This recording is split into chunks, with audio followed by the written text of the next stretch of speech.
All right, so here we've got an AC36 TBX, the last of the made in UK boxes that people will tell you are intrinsically worth it because UK versus overseas, over other seas, as far as Thailand or China or Vietnam or wherever else that they have been made after this series.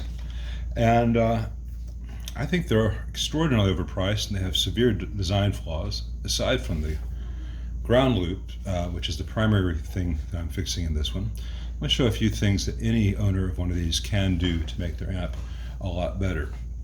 Number one,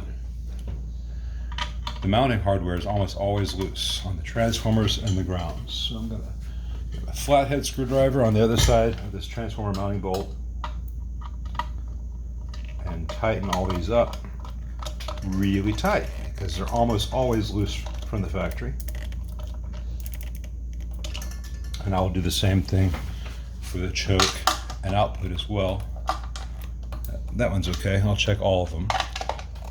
And here is the main ground point for the entire amp. All the grounds are made here, even though many of those grounds are not where it should be grounded. It's where they are grounded, and that's loose. You can see it just moving. I guess you can't see it, my hand's in the way. You can see it moving as I try to tighten that screw. The whole thing just moves around. So, in this case, on the other side with a Phillips head. And I want that to be tight as hell to the chassis. No gaps, no movement. Same for this AC safety ground point here.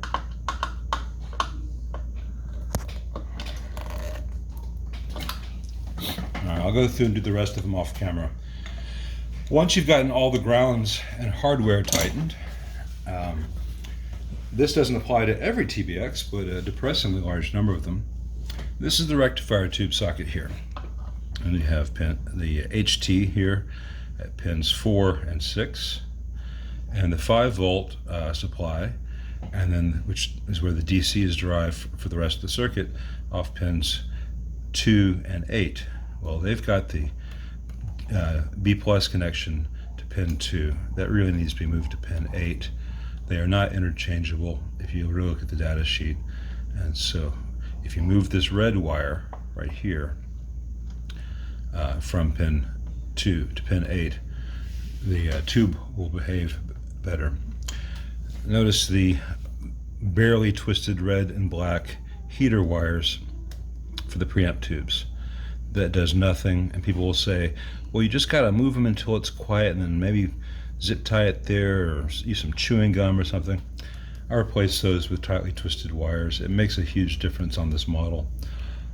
And there are two versions of this amp with two different factory ground loops. The earlier amps did not have this green wire here going from this point right here between these two resistors, which are the output cathode bias resistors, to chassis. They just had the one green wire, which is tucked up under here. Let's see if I can show that. You can just barely see it there, but it is there. Let's see if I can adjust the camera for you. All right, so there's a green wire here on all versions of the TBX, which goes to chassis. And there's a second green wire here on later ones. The ones which just have the one green wire have a bad ground loop between, I believe it's the Brilliant volume pot and chassis, and you've got to cut a trace because there's a point where that pot shell casing is contacting the ground trace inside the amp, and there's a ground connection to chassis over here, and you only want the one. On later amps, they fixed the ground loop at the pot, and that would have been fine, except that they then realized that there was a really narrow trace, part of the trace that joins the ground up here to the ground down here, and so that all the stuff in the filter caps did not quite have an adequate path to ground through that narrow area of the trace to this green wire going to chassis. So they added this green wire here, which does in fact give these caps a much better solid connection to chassis, but they forgot to cut the trace between the two. So they fixed one ground loop, then created another one.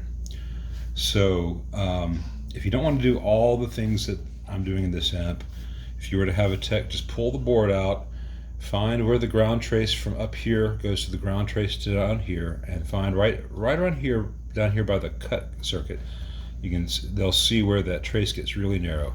Just have them cut that trace. It's on the other side of the board, right at the narrow part, and then you have all the filter caps going to ground through this wire, all the preamp stuff going to ground through that wire, and that takes care of that ground loop.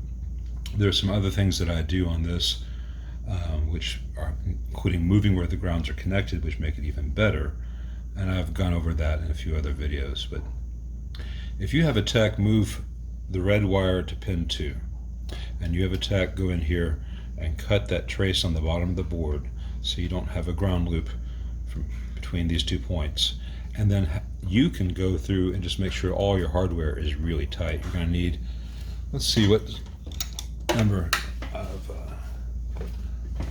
it is a number, I think it's a number 2 flathead. Sorry, and that's a number, I melted off the part where it used to say what it is. Sorry. Anyway, a smallish flathead screwdriver that fits those transformer mounting bolts, then a number 2 Phillips, and the socket that fits these. I'm using an 11/32. This is probably a metric, which is a more precise fit. Either way, get them tight. The amp will sound and behave better and be safer. All right, that's enough for now. I've got a lot of stuff to do that's beyond the scope of what I just told you. But, you know, that's some important stuff. Even if you don't have the amp, quote, modded, fixing that really bad ground loop and getting all the hardware tightened and making the rectifier tube last longer, those are nice things. Don't you agree?